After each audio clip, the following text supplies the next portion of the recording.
Santet itu ada di dalam ilmiah juga. Dalam spiritual supranatural kita tahu selama ini santet. Ternyata dalam ilmiah, dalam saintis itu ada juga. Ada sudah diteliti dan disebutnya santet ilmiah atau kuantum.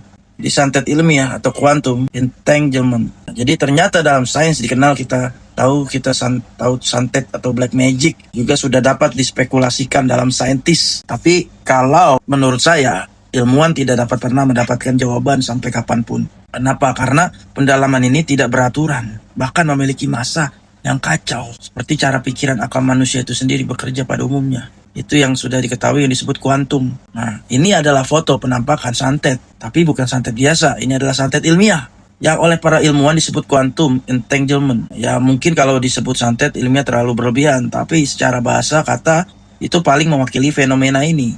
Yang oleh Einstein sendiri disebut spooky action at a distance. Aksi seram jarak jauh. Artinya, inilah fenomena yang paling aneh dalam fisika yang pernah ditemukan para ilmuwan, di mana dua objek bisa saling mempengaruhi walaupun jaraknya sangat jauh. Dan foto ini adalah untuk pertama kalinya fenomena ini berhasil direkam oleh sekelompok peneliti dari Paris. Dan ini bukanlah pembuktian pertama. Banyak yang melakukan pembuktian atas fenomena ini.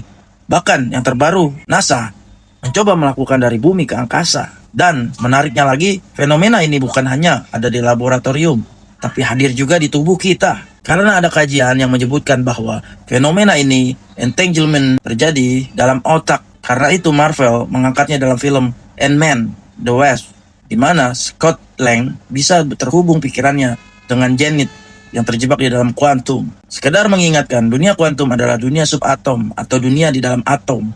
Atom itu sendiri adalah elemen terkecil yang menyusun alam ini, seperti air, tanah, udara. Pokoknya semua objek di dalam ini termasuk manusia tersusun dari atom itu sendiri. Dan di dalam atom masih ada yang lebih kecil lagi, yaitu partikel. Kalau kalian nonton Ant-Man pernah diceritakan mengecil ke ukuran ini dan terjebak di dalamnya, masuk ke dunia kuantum seperti masuk ke dunia lain. Karena para ilmuwan sendiri banyak yang keanehan pada partikel. Hukum-hukum fisika yang ada pun bahkan sudah tidak berlaku lagi. Karena itu ilmuwan menyusun teori baru yang benar-benar berbeda dari semua teori yang ada, yaitu teori kuantum. Teori yang paling kontroversial dalam fisika, yang mengubah cara pandang kita tentang materi, ruang, dan waktu.